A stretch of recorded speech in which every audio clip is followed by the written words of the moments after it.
keynote, the second keynote of our conference will be in English. And we were pretty different than yesterday. Yesterday we had a look from the outside onto Python. And now we have much rather look from inside. I'm very happy that Paul Everett is here. I just asked him when he started with Python. He said late 1992. I don't know if anybody here started earlier. So it's a pretty long time, and he has a lot of experience with Python and a lot of other things. He was a key player on Zope and Plone, and now he's with Pyramid. And he's going to give us his perspective from, I would say, from inside Python. And he said it will be not very technical, but rather other topics, which is nice because we heard a lot of technical topics in the talks, and he will give us a different perspective on Python.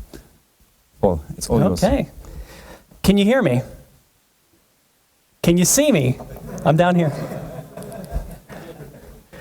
These platforms, I tell you what, they're terrible. I have to start first with a very big thank you to the conference committee. I used to give talks a lot. I haven't given talks in a long time.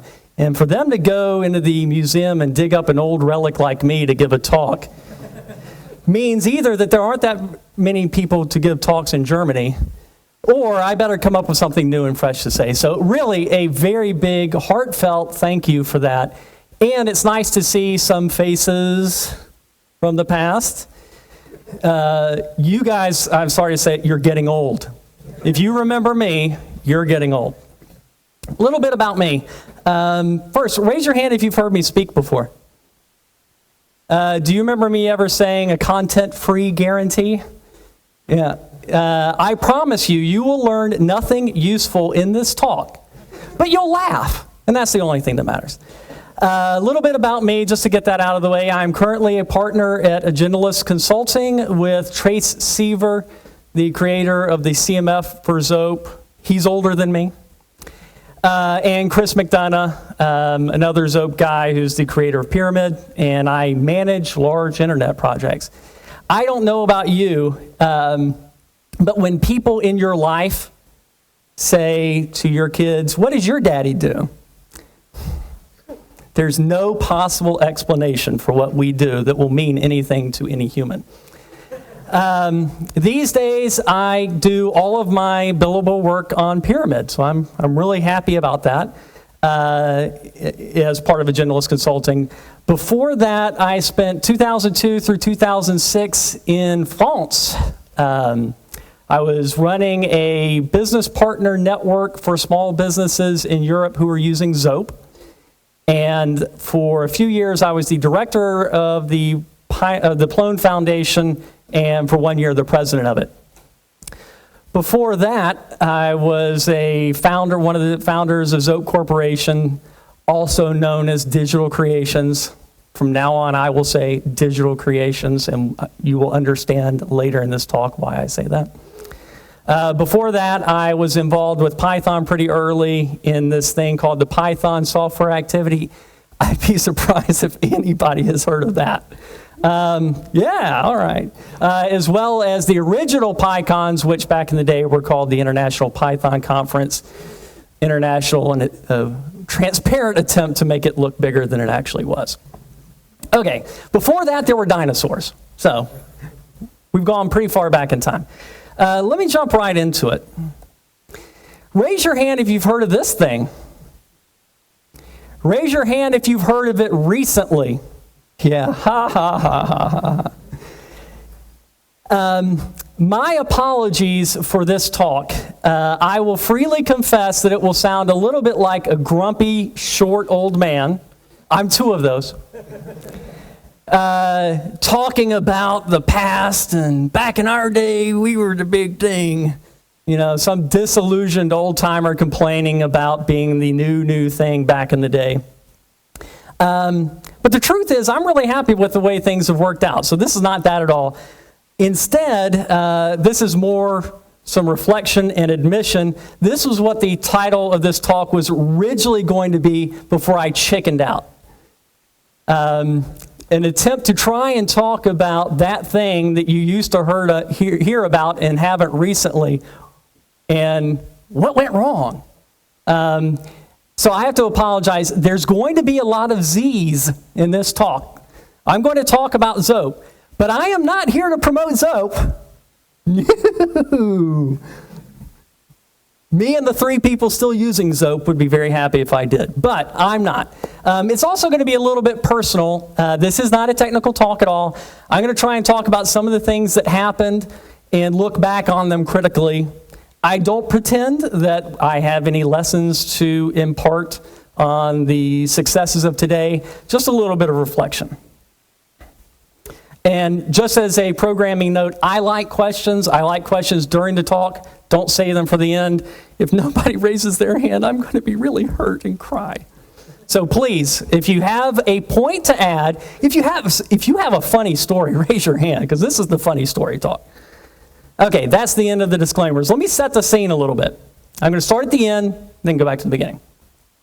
It's October.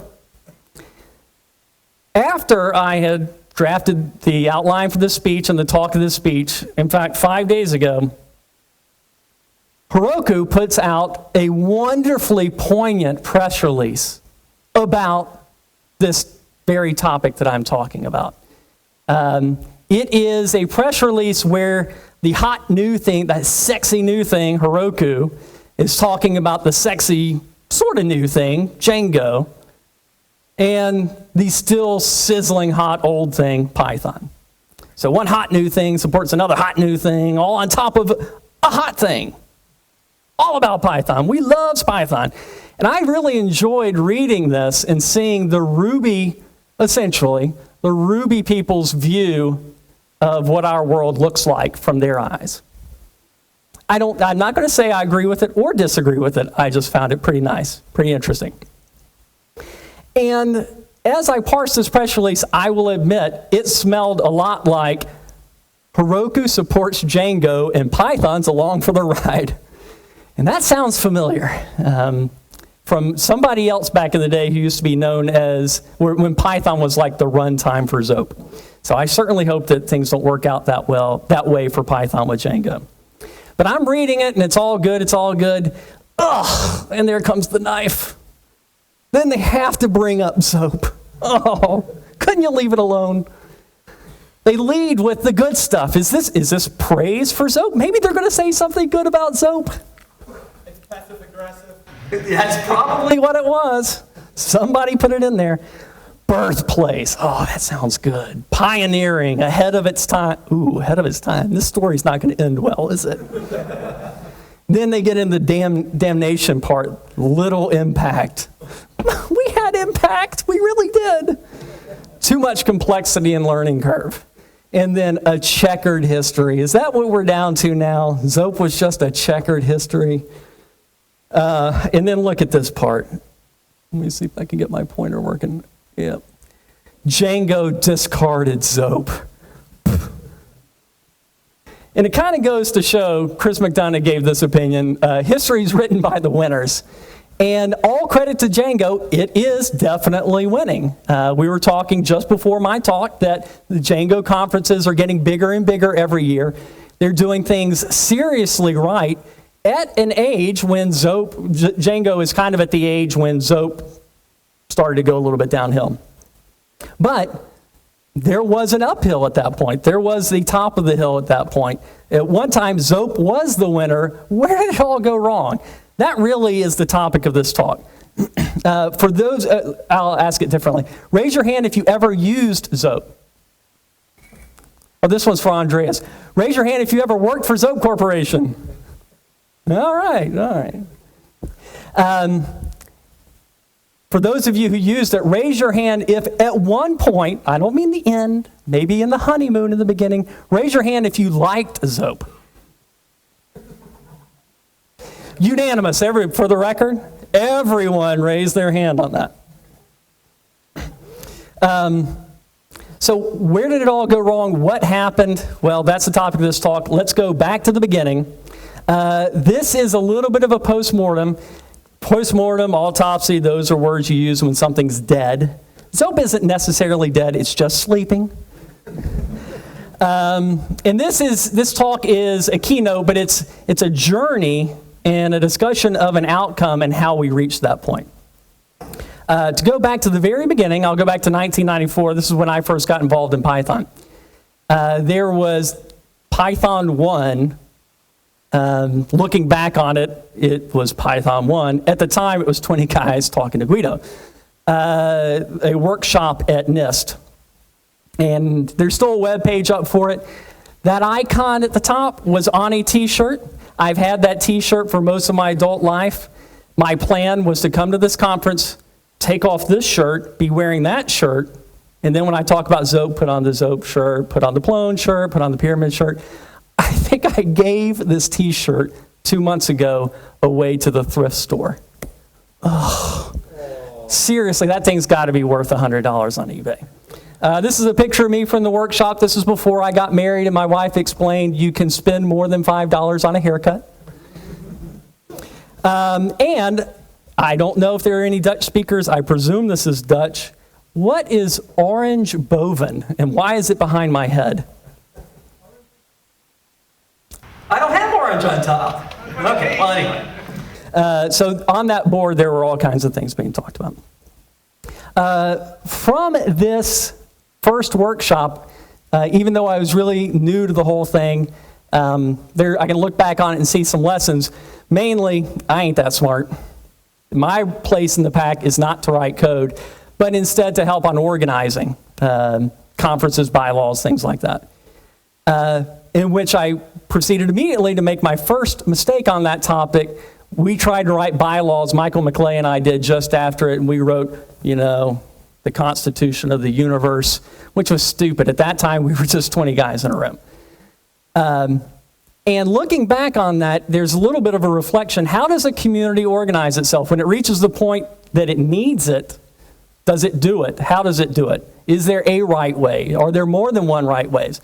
I think the answer is don't do it until you have to, and when you do, there are different ways. Each shoe fits each foot. And another thing, looking back on that, certainly for Python, I'll try and talk about this a little bit at each stage beyond, but if you want to think of something where 20 guys sitting around NIST in 1994, and now we have this thing called Google, and Guido works there, and we're all sitting here talking about his creation in Germany, that's durable impact. I mean, Python will essentially be around for a hell of a long time. How did it get from there to here? One of the things is, I think when you're talking about like the Python Software Foundation or any other effort, you have to have someone who is going to do it even if everyone else ignores him or her. You need a hero. As soon as you have that person, people will start volunteering and contributing a little bit, but if they sense that it's going to go down the tubes, they're not going to participate. Okay, teleport a little bit further, but before I do, at each stage I have a slide called Lessons.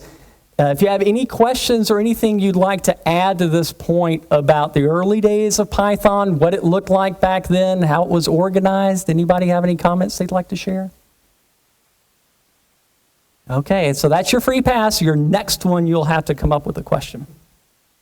On to a company that we created after that conference, Digital Creations.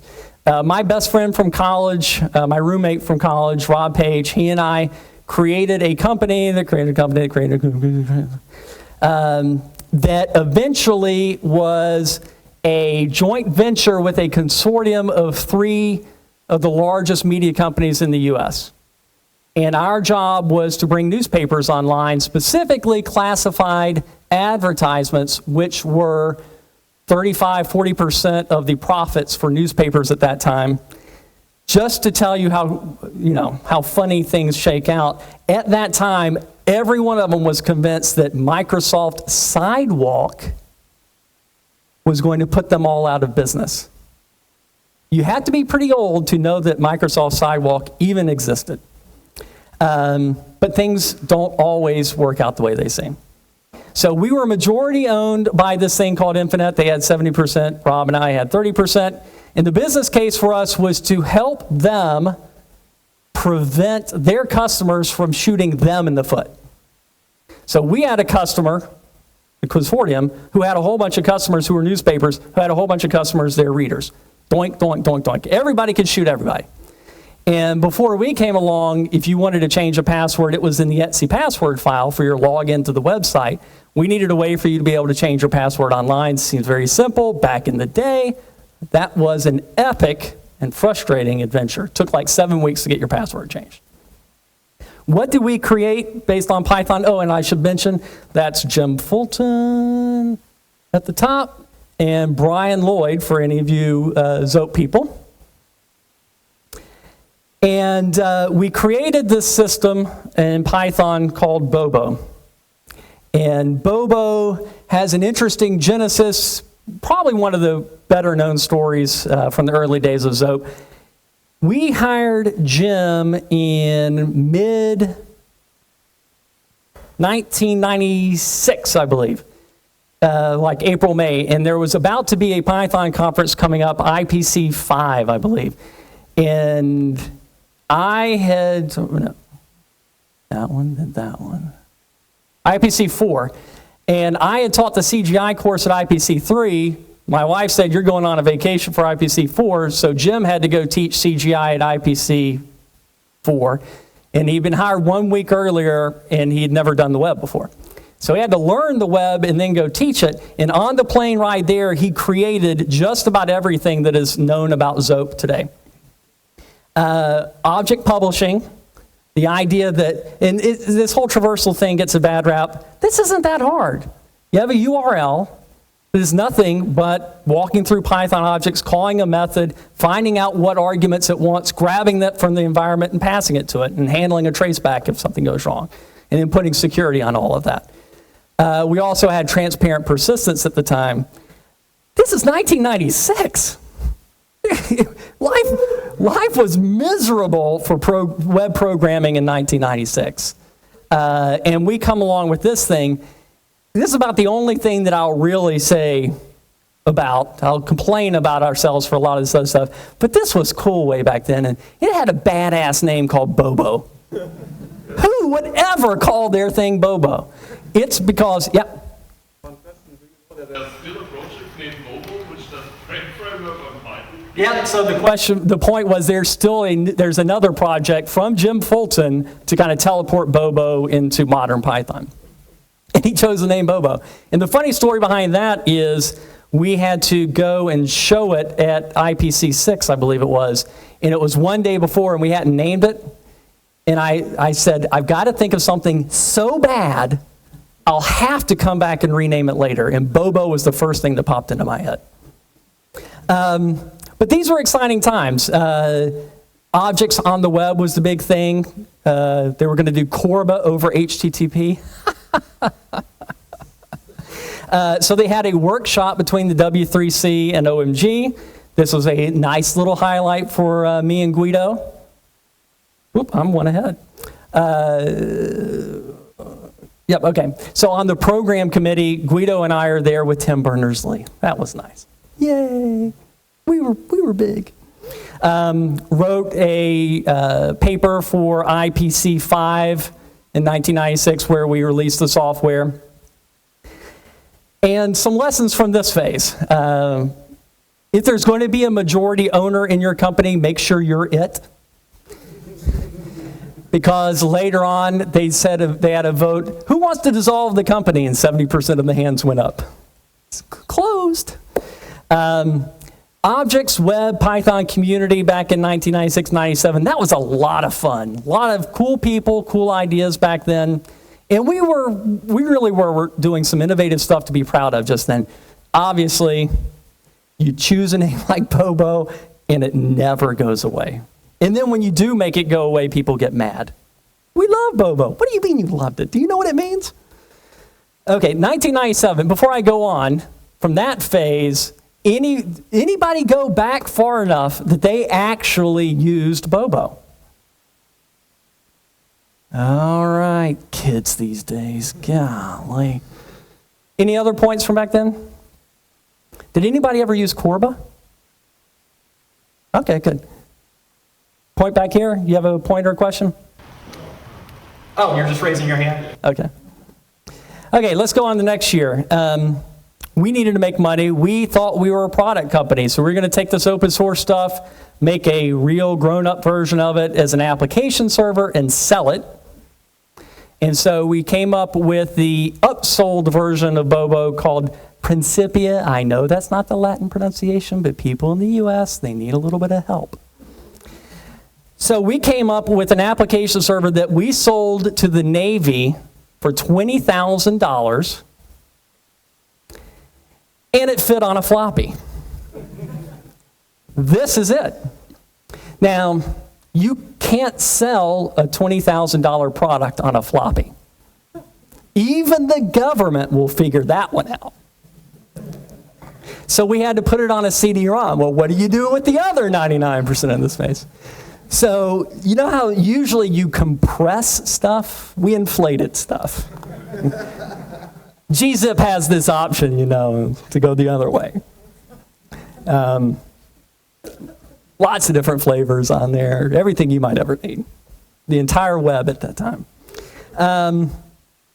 And we were trying to do some things that really were ridiculous at that time. If you're selling $20,000 worth of software and you think you'll ever make another sale again, and it's Python bytecode, you get into the, oh, people will rip us off. Oh, we need to do license management. We spent more time trying to encrypt this damn thing than we spent writing it. It's not an easy problem. But we had something that we felt was a pretty good value proposition, especially at that time when everything was pretty technical and pretty hard. The key selling points for this thing, these are from brochures that I made up at the time.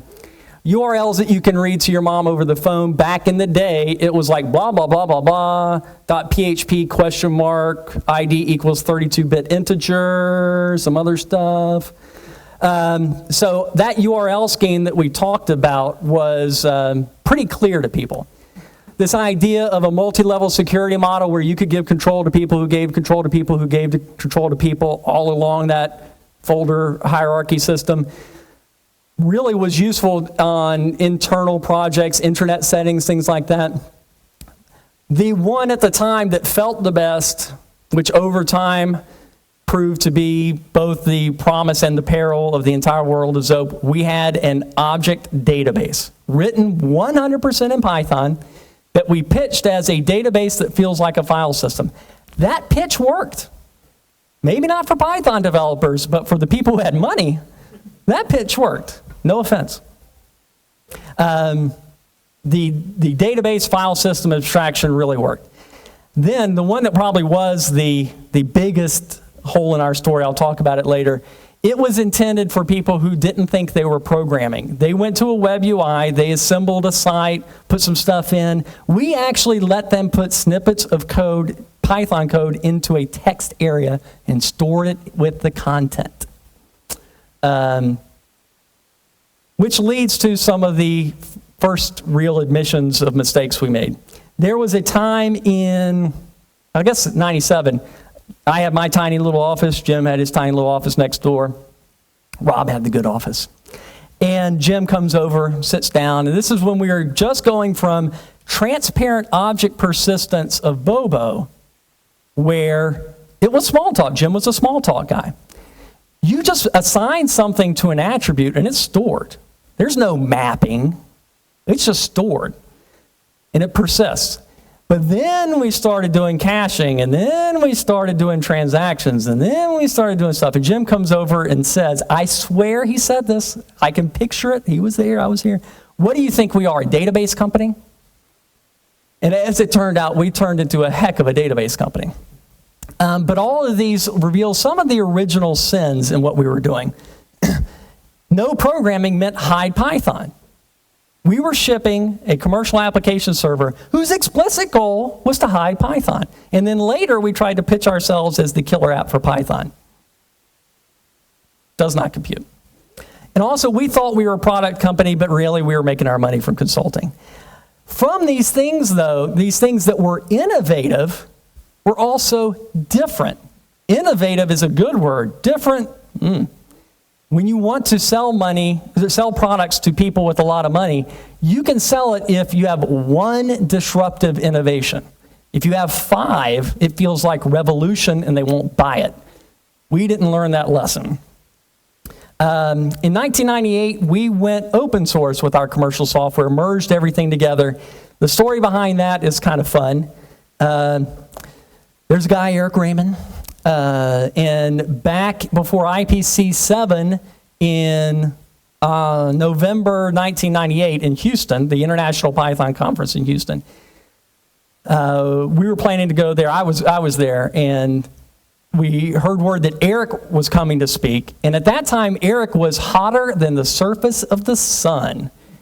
The Halloween document had come out. He went into Microsoft's auditorium and gave them a talk about how they're all going to die, dead, on the floor. Open source is going to kill you. Netscape released its software.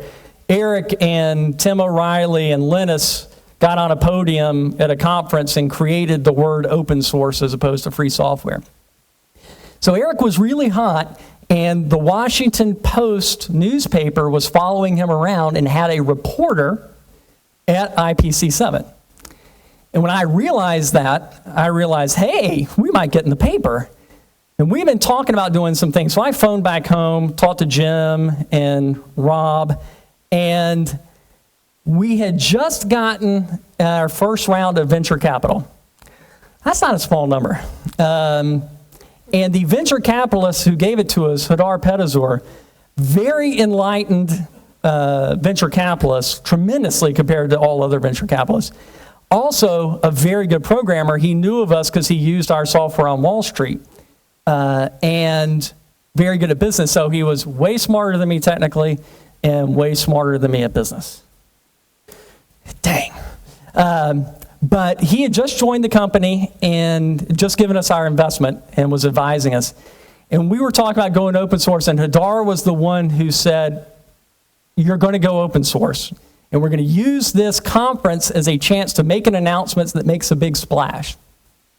That led to a large ripple effect that I'll talk about a little bit yet. But we didn't have a name for this thing yet. There was Bobo, there's Principia, there's got to be this new thing. As I was doing the archaeology for this talk, for a very long time, it turns out, I've been keeping a notepad of things that happened during business. And this is the first page of the notepad that I had in November something, 1998, at the page where it talks about us choosing a name. And you can see a lot of lines through things. Those are all the names that we tried to think about until we get down to Zope, which was like 45 on the list. Even at that time, x.com, you couldn't get anything. Zope, the word Zope, the choice of Zope came from the guy behind Perl's HTML Mason, of all things. He's the one who named Zope. And as I came to find out later, I believe in Russian it means but. You never know. What can you do? So on to some lessons from this. The reason we pulled the trigger, the urgency for that decision, was because of hype. We had a chance to get into the paper. As it turned out, we did. If you come back and look at this is the article on Eric. Blah, blah, blah. He's big, blah, blah, blah. And then I got a quote in the Washington Post. Sure wish that wouldn't have happened, because it taught me a lesson that hype works. And I hadn't yet learned the downside of hype. But I certainly learned the upside pretty quick. We got into the cathedral and the bazaar. There's a chapter in Eric's book, Give Away the Recipe, Open a Restaurant. Running a restaurant's a pretty crappy job. But we got in that book. I got to speak at venture capitalist conferences, which is an unusual thing. What did I know? Tim O'Reilly was an investor in the second round. All of this stuff happening, and we learned that there was a demand for the business story as much or more than the software. Why would a venture capitalist give you money and then tell you to give your thing away for free? What's up with this open source thing? So a lot of people wanted to hear that story. Despite the built-in contradictions, we still thought there was an exit plan. Venture capitalists don't give you money out of philanthropy. They give you money to get a 20x return on investment to pay for their other 19 flops. So you've got to be able to cash in for them. What was the plan? You certainly can't do it based on consulting. So we took all of this and started Zope. But before I get into that, any questions or points at this stage? Christian.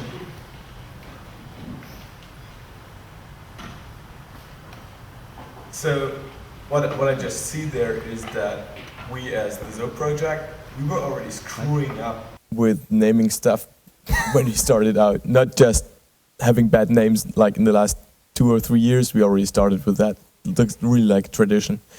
Yeah, I guess the only good answer to that is there is no good answer. Everything is terrible when it comes to names. Any other points? Okay. Let's go to 1999 with Zope. Fun times, man, fun times. We had our own database, and we stored Python objects in it, and Jim wrote the cpickle module to make it all faster. So we stored pickles in databases. And it all worked just great, except when it didn't. What do you do with a pickle base when it gets corrupt? You email it to jim@digicool.com, and he opens it up in Emacs, and I'm not kidding you, he would go, oh, there it is. Edit it, send it back. Command line interface.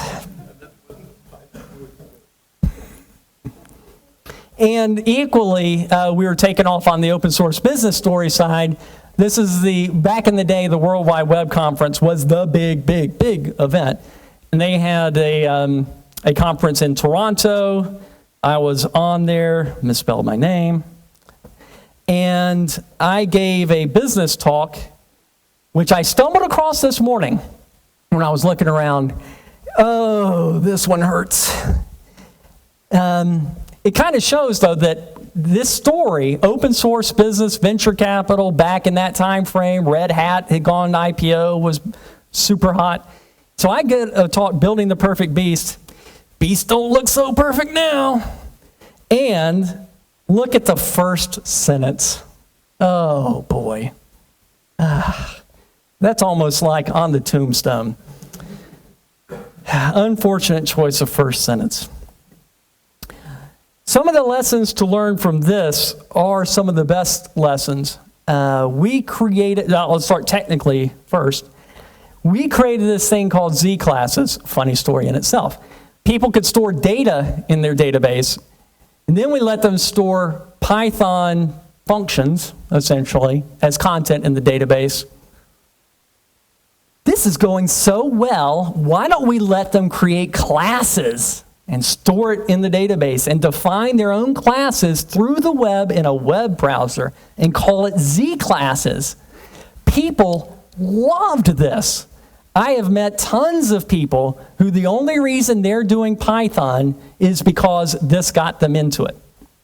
Unfortunately, and I remember where he was sitting at the time, Jim had his own office, better office than me at the time, and he's sitting there pounding away, and Philip Eby, raise your hand if you've heard of Philip Eby. About half, okay, good. Philip Eby had a company, a big media company he was working for, gave us a contract to work on Z classes. And doesn't it kind of sound like something Philip would come up with? The money ran out, and Z classes wasn't finished. It had some big holes in it. Jim looked at me and said, what do you want to do? And I said, stop. We'll fix it later. We never fixed it later. Z classes is the thing people hate more than anything in the world of Zope, because of the problems it causes you at the end. Nice and easy at the beginning, just like heroin. Perhaps an even more embarrassing story. Back in the day, I think between the first round of investment and the second round of investment, we got all cocky and we're like, yeah, Python's pretty big, but this Perl thing, it's huge. And when Perl 6 lands, it's going to be even bigger. But they don't have an application server, and we do. What if we were the application server for Python and Perl? And we paid for Perl integration into Python and then Zope $100,000. And I believe 3 people used it. We also came up with something called acquisition. My attempts to explain it can last hours and yield nothing but frustration and futility. Acquisition was a model where, based on the hierarchy of the website, meaning the object path in Python, you could assemble your software that picked up extra attributes and even methods from things above you, your parents. And what you could do, this had a very big business case. The company could delegate control to marketing, who could delegate control to Europe, who could delegate control to blah, blah. And they could make some things, but they couldn't touch the Python scripts because they were defined at the top. And you didn't have permission to go edit things up there. It had a business purpose, and it let you, in Python, say foo.x, and x was nowhere around you, and it magically sprung into existence from somewhere. And that sounds so fun to debug, doesn't it? And we're picking up some more of these original sins along the way. Like I said before, by this time we'd gotten pretty big, and people were referring to us as the killer app for Python while we were actively hostile to Python developers. That took some effort. And again, how different is too different? At this point, we were getting pretty different while trying to court Python developers. But really, in writing this and looking back on my mistakes, and our mistakes, but especially my mistakes, you can look at something like acquisition, and Christian can say, terrible idea. And I can look at it and say, terrible idea, and I can get everybody in the Zope world to say, terrible idea, Perl for Zope, terrible idea, Z classes, all these things. But that really attracted attention for us back then. We were different. We weren't like everybody else. We had a value proposition.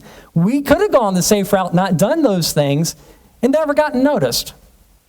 So that is art, not science. How do you know when you are being valuable versus antagonistic? Okay, going on to next year, any questions or points or anything to add? Has anybody had any experiences in anything similar like small talk? You have to remember that acquisition is an actual full two-dimensional algebra. Yeah. People love that. They love acquisition algebra. Okay, next, year 2000, kind of an inflection point for us. Python Conference 8, Arlington, Virginia, 400 meters of snow on the ground. And the keynote speaker was a little-known guy from Carnegie Mellon, the head of the Alice Project, Randy Pausch. Some of you may know him from a few years ago, the last lecture. Extremely motivational speaker who was dying from cancer and spent a year imparting some ideas which are, going back to read them, are ideas that I should follow through on more often. He gave a wonderful talk. Basically, I look at all of you Python people, I'm Randy, I look at all of you and say, you are not like humans. This is Randy talking. You're not like humans. And he drew this big picture, a big circle, 99%, little circle, 1%. He said, this is you down here. You don't think like they do. You think camel case is normal. At the same time, this was, like I said, our big opening, our big unveiling, because we ran a Zope track at the Python conference. And as it turned out, we attracted just under half of the people to the conference as a whole, over in our own little section. And as this said, much of the growth in the Python conference came from the increasing popularity of Zope. All good, right? Well, as it turned out, this only reinforced the idea that we were different. Not only were we different software, but we're that group over in the other room that doesn't look like us, doesn't talk like us, has different ideas, and is only here because of Zope, not because of Python. A feeling that just got more and more reinforced over the years. I also really learned a lot about hype at that, still negative lessons. I invited John Udell, one of the biggest technology journalists from Byte magazine at the time, to give the keynote. He gave a very good keynote, and he later talked about innovation, and he made a point about Zope, which I think stands. He said at the time, in the late 90s, open source wasn't very good at innovation. It was only copying stuff from Windows. And if you look at stuff, operating systems, not very many different ideas between Linux, KDE versus Windows, and some other things. We were doing a lot of weird, interesting Lotus Notes type stuff. John also made a good point later. He's talking about some people he met, and he talked to one open source pioneer who said, he asked the guy for an article, does it get you jacked up and really excited that tens of thousands of people around the world are using your work? He said, no, I only care about the other developers. And what lesson do you learn from that? On the face of it, you think, wow, you should be caring about all these other people. But at the same time, that is our culture, and that's why we are able to deliver value to all those other people. Still, there is an original sin for us in all of this, not just the hype, but on that point, you got to know who you're for. This conference really symbolized it for us. There's the Python track in another room. There's a Zope track in another room. We weren't really paying attention to who you really are and who you are really for. Any questions before I go? Okay. Next, a little poignant story about how our business was running at the time. We were doing very large consulting projects. Trace Seaver joined us and took over our biggest project on his first day on the job. And it was a large media company, a large project where he did a rapid prototype that got put into production against our wishes and performed terribly. So we had to get back in, do some things to fix it. A lot of funny stories in that. But from a lessons perspective, we were still acting as if we were a product company who just happened to be making no money on its product.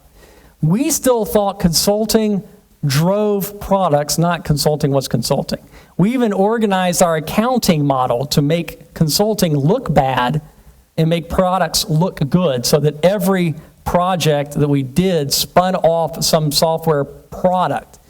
And when you have more products than you have engineers, you're definitely on the wrong planet. Another lesson that Trace took from this is a really subtle one. You'll know it if you've experienced it. When we engage with someone, it's because the decision maker in marketing or something like that has a problem. They do some research. They ask their smartest geek what I should do. Smartest geek says, don't go with Vignette. That's $2 million. Go with these people. That's how we got this project. And that's the decision maker. But then we come bring the software in, and the admins and the IT manager has to run it. And they were not a part of that magical, beautiful moment of marriage. And they're actively hostile to the point, I'm not kidding, of accidentally unplugging the Ethernet cable. And our database was able to continue running from cache for 2 days before they noticed. But these were some chronic problems. Here we are trying to be a successful open source business model when some of these things are happening. Anybody have any similar experiences from trying to cross business with pleasure? All right, you guys just want the lightning talks to show up. Okay, year 2000, we took on our third round of investment, pretty big number, 12 million. Just before we signed the papers, Chris McDonough came into my office, sat down and said, things will never be the same again. And I said, I've got 12 million reasons you're wrong. But he was right. What were some of the outcomes? The first thing when you take money that big is they bring in a grown-up to run the company. And they've got a closet full of grown-ups ready to go. I'm not kidding about that. They've got a Rolodex. Whoever's the next person, they're all in training. You're up next. We brought in a professional CEO. I'm not going to say any stories in front of the camera, but tonight I will tell you 3 stories if you buy me a beer that are hilarious. 1 beer each story? Negotiable. You know the difference between German beer and American beer? Good point. I've got to be careful. And I'm a little older. Really what we should have done, hindsight 2020, and this is only my opinion, Rob Page should have been made CEO. I've read recently about Harvard Business Review articles about executive CEOs that don't add value, brought in from the outside, and it's never worked out. And most of the time when it succeeds, you bring someone up. Rob was the right person at the right time. That's what should have happened. We also, just to be clear, we took money in November 2001. We had signed a letter of intent back in June or July. Those of you who remember your history, in between those two dates, the bubble burst. We had to have been the last people on earth to get investment. But that whole investment was designed not for the 35-person or 40-person company we were at the time, but for us to become a 200-person company. Why bring in a grown-up if you're only going to have 35 people around? If you're going to have a 200-person company and $12 million in the bank, 20 euros in current money, you have to make sure your foundation is secure. At almost the exact moment, the Python Labs team, Guido, Tim Peters, Fred Drake, Jeremy Hilton, Barry Warsaw, all lost their employment at Be Open, which was a Valley startup that went under. Well, you can't exactly have the creators and maintainers of Python just go off and do something else when you're sitting on $12 million. I was an advocate, really, if there's anyone to say it was a wrong decision, I was the strongest voice for, if we're going to be 200 people, we're going to hire those 5 people and get them to work on Python so that Python doesn't become, you remember that language, Python? It needs to be considered the best language. Well, when the bubble burst and we had money in the bank, but we didn't have 200 people to turn our company into, that decision took on a different tone. I'll talk about that in a second. Then the one that I will go switch over to personal instead of objective and talk the most directly about, we changed our name from Digital Creations to Zope Corporation. And I had spent 2 years giving business model talks with a slide called Perfect Distance. That it's important for an open source project to have a viable company behind it if it needs to succeed in the mainstream. But you have to have a perfect distance between the brand of that company and the brand of the software. And we went and issued a press release saying the goal of the name change is to connect buyers in the market with the name of the software. I have strong feelings about that. Trace and Chris also point to that as the moment when you knew. So some of the lessons from that, things did really completely change. The professional CEO knew immediately that we weren't going to grow to 200. Looking back on it, as far as the Python Labs thing, would I have done it differently? That's another one where I could say this answer, then, well, no, maybe that answer, well, maybe that answer. What would you do? Would you have hired them? They cost a lot of money.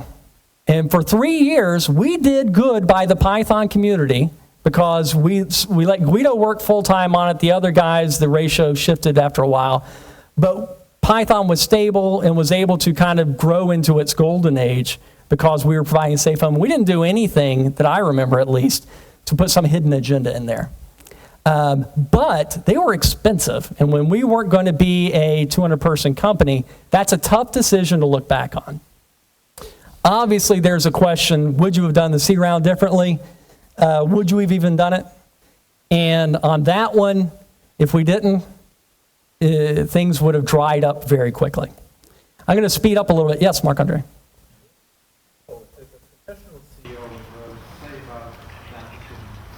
About the decision to change the name? No, to get Python Labs into Digital Creations and Zope. The question is, what did the professional CEOs say about the decision to bring on Python Labs? I don't exactly remember, so I'll make something up and say it convincingly. I think what happened was that decision was made after the investment, but while we were still doing the executive search. And so I'll give him an out on that one. Our biggest competitor at the time was Ars Digita, a community management system that took on $35 million of investment at the time. And at an O'Reilly conference, the chief architect was furiously working to port it from TCL, Tickle, to Java. That's what you do when you take on $35 million. Not a technically motivated decision. She was miserable. It was a death march. What was the outcome? This is hilarious. This whole story, if you ever want to see a really good food fight, read about the dissolution of Ars Digita. $35 million, 18 months. I think that's right. It might be 2 years, but they burned epic money and died a horrible death. Some of the lessons from this Ars Digita chief technologist, it's easier to get big than stay big, which we were going to find out pretty soon after that. And again, they thought, big money, Java's big, we'll just switch to Java. You can't be something you're not. Your entire installed base and the reason you were valuable in the first place hated that decision and forked it, OpenACS. A lesson that we're about to learn that we made, if you're going to make a radical change like that, you're basically ripping your brain out and putting a different brain into your installed base. Don't call it ACS. Pick some new name and call it that. Which leads me to Zope 3. This is Stefan Richter, who can drink more milk than all of you combined. At one of the first public sprint we had for Zope 3 in December 2001. Zope 3 kind of shipped. Something for it shipped about 3.5 years later. This really is the most important slide as far as anything useful to take out of this presentation. Big changes like this are usually fatal. Killed ACS just like that. For Zope, we left behind everybody in something called Zope 2, sitting around year after year waiting for something completely new and backwards incompatible called Zope 3. We shouldn't have called it Zope. And I'm responsible for the beginning of this. I was project manager at the time. We didn't really know why we were doing it. We didn't have a clear idea of who was it for, who wasn't it for, and what problems were we solving. The typical things you hear about in second system syndrome. Which brings me to a tough question for you. Raise your hand if you have written a real Python 3 application. Are you keeping your hand up, or was that a twitch? Python 3. Hands up. Won't take me long to count. Not LXML. Something for humans. Okay, so 2. Raise your hand if you very much expect that you will do one in the next 6 months. Doubled. Okay. So this is a cautionary tale. This is Philip Eby writing he actually wrote this at the end of 2006, the year that Django was born. I'm running late. The year that Django was born. And it's a cautionary tale because he says how great Zope was. He was already using the word was at that time. And Zope 3 had tried to make this big change, didn't pull it off, should have named it something different. I do worry for the world of Python that the leap to Python 3 is tough. You can strive for perfection like we did in Zope 3, but should you? And even if you should, at what cost? Are you fully aware of the cost? 2004, the Plone Foundation gets started. Plone was originally announced in 2001, and you assigned your intellectual property to the Plone group, which didn't exist. So we had to clean that up, and the way we cleaned up was kind of funny. Raise your hand if you've heard of Computer Associates. Oh, more than I thought. Okay. So Computer Associates is a somewhat notorious company, and they wanted to make an enterprise product based on Plone and needed to give someone lots of money in the process, but there was no one to give the money to in Plone because no one existed. So they gave $100,000 to create the thing that they could then negotiate with, the Plone Foundation with. Ironically, this is where Google Images told me to get the logo for Computer Associates from a story. Yeah. So what are some lessons from the founding of the Plone Foundation? Sure, that's a weird beginning. Computer Associates in the middle of the night, slipping some money in your back pocket. Now let's talk. But it turned out to be a wonderful success. The Plone Foundation really is a great thing about Plone. I think they're doing it right. As compared to the Zope Foundation, which its original goal was more like a consortium like Eclipse, one of the things I've said, make sure you know who you are and who you aren't. The Plone Foundation, the founders exhibited a lot of humility. The project exhibited a lot of humility. And it had a very clear idea of the problems it was solving, and it went on the record about the problem it wasn't solving. It was not ever going to interfere in the technical decisions of the community. I'm going to skip over this one for the interest of time. I have to talk about something else. This is a slide primarily from Martijn. And it's a lesson in another project with some of the similar stories. As Martijn explained that he started LXML way back when. Stefan started giving him patches, and then Martijn became the bottleneck for those patches. But Martijn didn't know, I'm the leader. I have to lead. He had to learn to share control, and it's a moment that projects have to know when they've reached that time. And letting control go is hard, but he said it was the best decision he ever made in any of his projects. That was the best decision he ever made in any of his projects. And when you don't make that decision and you hold on, but you can't do the job, you'll kill your own project. Funny, very much kissing your butt comment from Martijn. Need more Germans.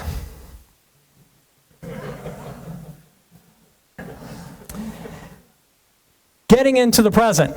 So there's this thing called Pyramid, which is not really Zope rebooted, but is from some of the same people. Around 2008, Chris, Trace, and I drink beer downtown Fredericksburg. We had something like an epiphany, but usually epiphanies are good. So this is the opposite of that. We had a moment of clarity that we are the Zope guys. Zope is going to die. We're going to die. We got to do something. And Chris started building this escape pod from the world of Zope called BFG. And it had very humble scope, but really wonderful ways to get there. Awesome docs. He released the docs before he released the software. The docs are always up to date, every single time. 100% test coverage. Great quality when you look inside the code, speed, philosophy. And Chris is a very humble guy about the stuff he does. Then the Pylons group the Pylons people were looking to get out of the framework business, and we met with them in Vegas, and I don't know what that beam of light is, but it can't be good. And we created this thing called Pyramid, which is actually a merger between projects. Usually things fork and fragment. For once, things combined.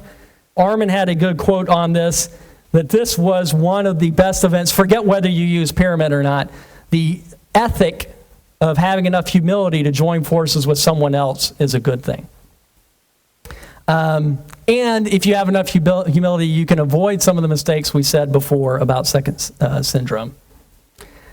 Chris gave a speech at DZUG in 2005. I know I'm saying DZUG wrong. And he looks back on that speech as a mistake because he was talking about what needs to happen for Zope 3. He looks back on it and says, I should have just built the pod then. He kept telling me back then, but I Way too trying to do anything good. You're to blame. Very bright future for Pyramid. So with all of this said about lessons I learned from technology, there's more to life than technology. And from all these lessons, I've learned some good things. Django is definitely strong. And even though I know very little about Django, I should know more. In my background of community organization, doing things with honesty and integrity, Django seems to be doing wonderful on all of those points. Python has obviously never been stronger. We're happy with where we are at Pyramid. It lets me do work in Pyramid and get paid for it, so I'm happy about that. For example, an open source knowledge management system for the Open Society Foundation called Carl. But back in the real world, life is also good. In the past couple of years, about a few years ago, my daughter started playing a sport, girls lacrosse. So I sit on the sideline. Good parent, keep my mouth shut. The next year, I'm like, you should do this different. So I get involved helping out. I'm the team mom. And then the next year, I'm the coach. And then last year, I'm the commissioner of all the girls' teams. And I love it. And it's a revelation to me that everything that we know and do in building durable things in open source, you can actually do with carbon-based, oxygen-breathing humans.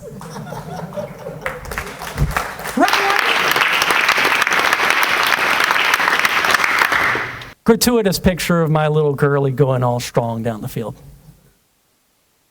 It's fun and it's rewarding, and it is a teaching moment for me from this in two respects. One, as a little bit of a tangent, in the process of becoming girls commissioner, I talked to the coaches and all that, and we've got men coaching women. I don't like that. These young girls need to look at their coach, their leadership figure, and see a strong woman, not one more time a man who's in charge. So we're trying to get women to be coaches. When I look around the open source world and the leadership in open source, we ought to do that as well. We ought to aspire to help more open source projects have women in a role of leadership. So that my daughter, and any of you with daughters, she knows what I do. I've dragged her from one end of the earth to the other. She knows I do open source. I don't want her to look over at our world and see nothing but dudes in charge one more time. Let's get some women that she can look at as a positive role model. So I've learned some lessons from this. We learned a lesson with Steve Jobs yesterday. Every day you wake up in your life, you've got one less day in the account.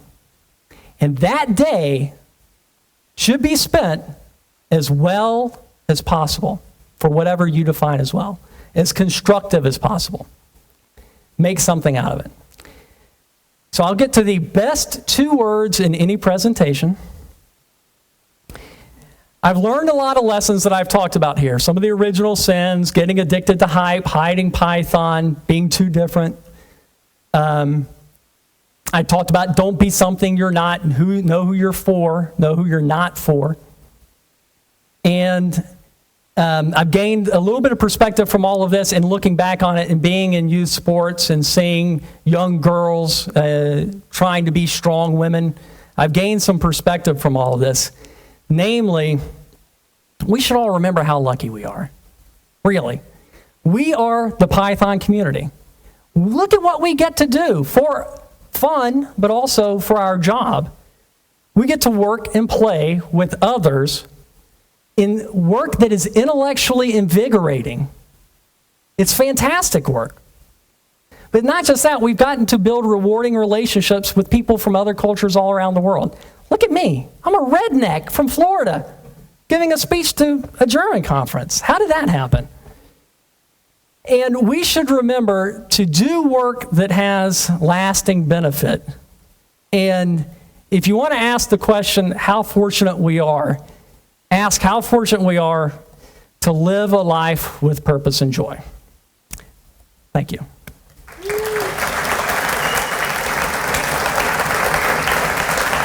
Sorry for going over.